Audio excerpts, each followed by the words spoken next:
After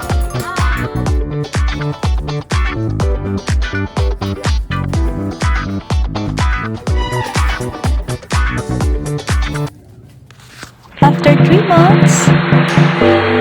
Good morning! Good evening everyone! So ngayon, ipapakita ko sa inyo yung paupahan namin, yung building namin na i-rent ng taga-oil company. Yung trinabaho ko last 3 months at ngayon ready to move in na sila. So, ipapakita ko sa inyo yung bawat rooms, no? Kung ano yung mga nabago na. Kasi ito yung dahan-dahan naming trinabaho. Matagal siya natapos, like almost 3 months siya natapos kasi yung mga contractors, mga busy. So, let's go! So, dito tayo ngayon. Ito yung office nila. No? Ito yung mga gamit nila. Ready na sila na mag-upa. At ito yung ano, what's this lab? Receptionist office. No? Kung may kailangan yung tao or yung client nila ay dito yung receptionist. No? So, actually guys, itong ano to, itong paupahan namin ay nirerentahan ng taga-oil and gas company. No? So, dito tayo. Wow, ang ganda nito guys. Tingnan nyo. Gusto ko yung ganito. Gusto ko yung ganito guys. Tingnan nyo. Yeah, that's a drilling rig. That's when they're drilling a new oil well. Ito yung ano nila, picture ng oil well. Oil well. So, ito yung office nila. No? Hindi pa nila na-arrange kasi bagong lipat pa sila eh. Yeah. So, dito tayo. Yan, ang ganda ng ano, ganda ng kulay. Yan. Ang ganda dito guys. Yan. Tingnan natin anong laman. Tada! Oh my gosh. Yan. Yan naman dito. Kuha tayo dito mga ano guys. Mga can I have one? No. Okay. Ang kagandahan nito guys is yung ano nila, yung kumpanya nila is namibigay ng maraming mga perks. No? What's this? Bird hunting. Bird hunting. So, whose office is this? This is Brandon's. Brandon's? Yeah, Brandon Rhodes. Oh, yeah. Do I know him? Yeah, he's the one I always talk to. Oh, yeah. So, yun yung pangalawang office, guys. Ito naman is office din. Maganda yung office nila. Yan, guys. Tada! Yan. What's this company? There's a guy in Kansas owns it. Vest is his name. So just in Oklahoma or there's another Oklahoma, branches? Texas, Kansas, they're all. Kansas? Yeah, he's in Texas. Tingnan nyo guys, meron silang ano guys na ito yung ano nila, oil wheel. Pumping unit. Huh? Pumping unit. Pumping unit. Okay. Pumps the oil out of the ground. There's another pumping unit.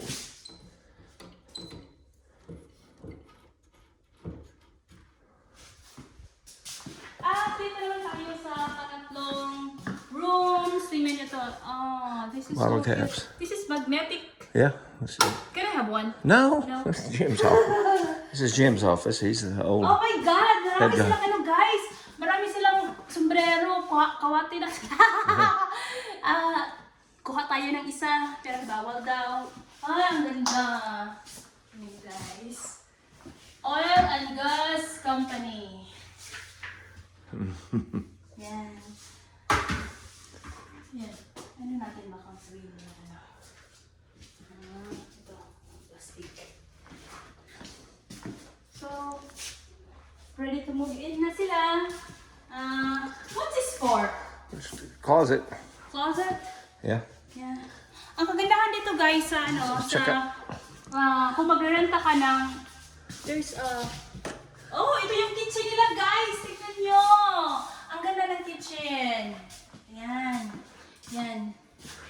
Alam nyo guys, pre-provide namin lahat para kung aalis sila or pagkatapos na ng kanilang contract is may iwan lahat sa amin. So, pre-provide namin lahat. Oh my God, I love this! Oh God, I love this. Yan. Napaganda. What about this one? Freezer. Oh God, it's really... Wow. Ang ganda dito, guys. Kung magtakas ako kay Under, guys, dito ako pupunta. Look, what's this? Conference room. Oh, conference room. That's where they have the meetings. Okay, ito yung conference room nila. No? Kung may mga meeting sila, dito nila gagawin. At kung may mga changes or kung may mga importante mga bagay, dito nila gagawin. Ang ganda, no? Yan. What about this room? Storage. Storage. Cool. Love this. Love this. So how many people are going to stay there? Stay here? I don't know. There's 8 offices. Probably 8 of them. Really? So meaning to say the company in Oklahoma will come over here and do something or... Yes. So ito naman guys, what's this room love? Engineer's office. Meaning to say the engineer will stay here? Yes, this is the engineer's office. Ang galing. Ito yung engineer's office nila. Hindi pa nila na-arrange guys. Kasi nakalipat lang nila. Yan. Maganda dito guys kasi insulated. Yan. Ganda, maganda. Yan. So, doon tayo sa kabilang room. No? Sayang ng kurente. And this is Heidi's office. This one? Yeah. What's this for? Like, Heidi. do you want to hide? No, Heidi is her name. Oh. She's the in charge of the saltwater disposals. So, meaning to say, love, this company is all for oil and gas? Yes, they have like 500 wells around here. 527 Just in wells. Oklahoma? Just within 20 miles of Hennessy, yes. Oh.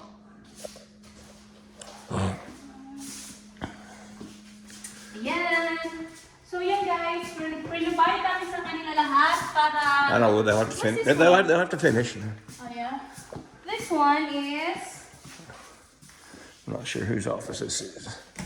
Tony's, I think. Tony's. Quick pump. Quick pump. Well, they probably do some work for Quick Pump, or Quick Pump does some work for them. Oh, really? Ganda dito guys.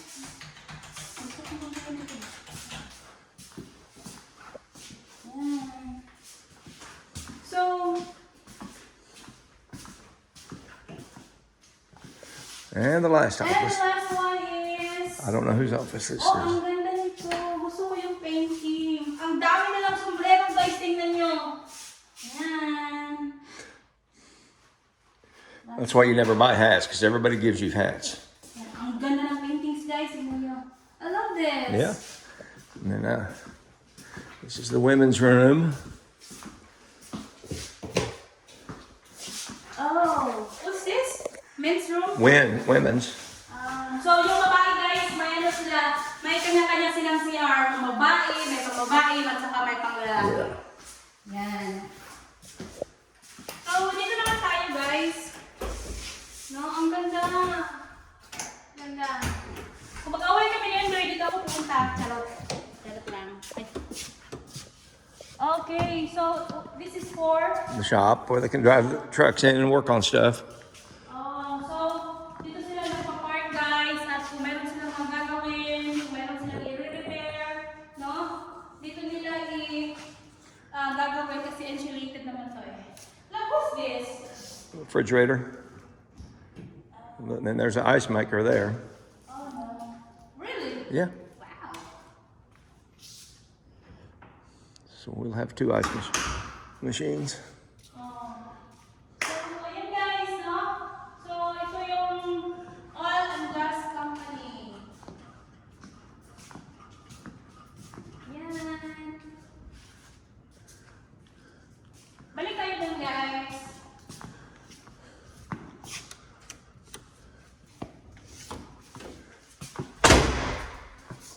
Let's stay here.